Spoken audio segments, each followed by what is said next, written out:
তার কাছে নিয়ে আমাকে সে ইউজ করতো, এবং আমাকে জানি না সে আমার হচ্ছে যে নেকের ছবিও সে তুলতো জোর জবরদস্তি করে। আমি তো তার শক্তির সাথে পারতাম না, নেকের ছবি তুলতো।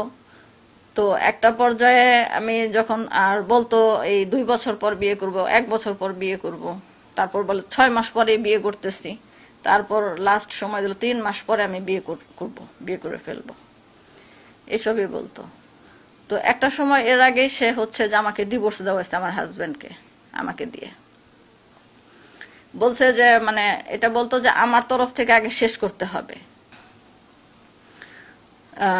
এই করে আমাকে এরকম করতো, ছবি টবি তুলতো সে, ছবি টবি তাদের কাছেই ছিল, তার কাছেই ছিল। তো এখন এক পর্যায়ে সে আমার হাজব্যান্ডকে ডিভোর্স দেওয়া হলো। আমার ওইখানে তো মানে দিকে বেঁচেছিলাম আমি, আমার খুব ভয়ানক পরিস্থিতি করে ফেলতো, মানে পারিবারিক এবং সামাজিক পরিস্থিতিটা এতটাই ভয়ঙ্কর ছিল, আমার বেঁচে থাকা খুব কঠিন ছিল। এরপর একটা সময় তাকে যখন সে আমি টাঙ্গাইল আসলাম, সে আমাকে দিয়ে গেছিল টাঙ্গাইলে। উনি যখন ওই যে ছিল প্রতিবন্ধী ট্রাস্টের চেয়ারম্যান ছিল, তখন উনি আমাকে টাঙ্গাইলে দিয়ে গেছিল একদিন। যেদিন দিয়ে গেল তার একদিন পরে সে টাঙ্গাইলে আবার আসলো। আমি তাকে অনেক না করছি, আপনি আইসেন না, সে জোর জবরদস্তি আসবেই বলে। আমি ঘুমের ওষুধ খাইছি, আমি কোনো খাওয়া দাওয়া করি না 2 দিন যাবত, তুমি আমার সাথে টাঙ্গাইল চলে যাবা। তো বলতেছে আমার শারীরিক অবস্থা খুব খারাপ। পরে খাবার নিয়ে যে আমার নিজের হাতে তাকে আমি খাবারগুলা খাওয়াইলাম। খাওয়ানোর পরে তার সাথে আমি শারীরিক সম্পর্ক নিজের থেকে করলাম না, এবং বিয়ের কথা বলা হয়েছে, শারীরিক সম্পর্ক নিজের থেকে কেন করলাম না, সেই জন্য সে আমাকে যে মায়ের শুরু করলো। আমি শুধু মনে মনে বললাম যে আল্লাহ, আমার শেষ সময়, মৃত্যুর সময় আমার বাচ্চা 2টার মুখ আমি দেখলাম না, শুধু এইটুকু আমি বললাম। ওই দিন আমার জীবনের শেষ দিন, আমি ওইটা মেনে নিয়েছিলাম।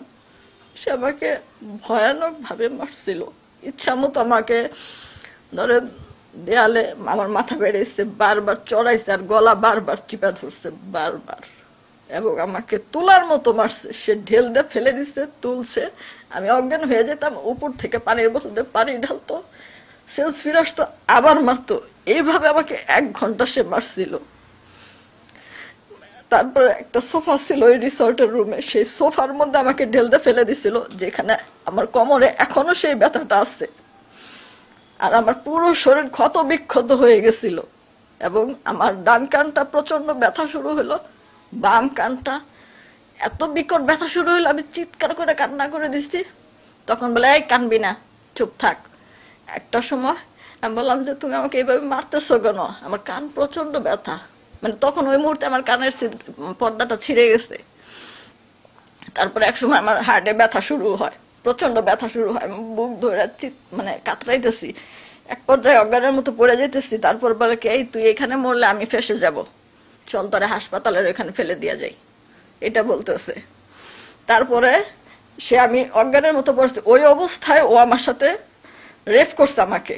রেফ করার পরে তারপরে সে আমাকে তুইলা আবার আমাকে নিচে ঢেল দিয়ে ফেলে দিচ্ছে। ফেলে দিয়া আমি যখন উঠে দাঁড়িয়ে আমার ফোনটা হাতে নিছি, আমার হাতে একটা লাথি মারছে জোরে, ওর জুতা পরা ছিল, ওইটা জুতা পড়ছে, লাথি মেরে আমার ফোনটা ওই রুমের ওয়ার্ডরোবের চিপায় পড়ে গেল।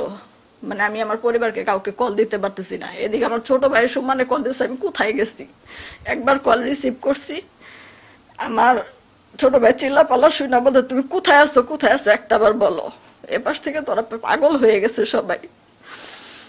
তো এটা হচ্ছে 2024-এর 22 তারিখ এলেঙ্গা রিসোর্টে।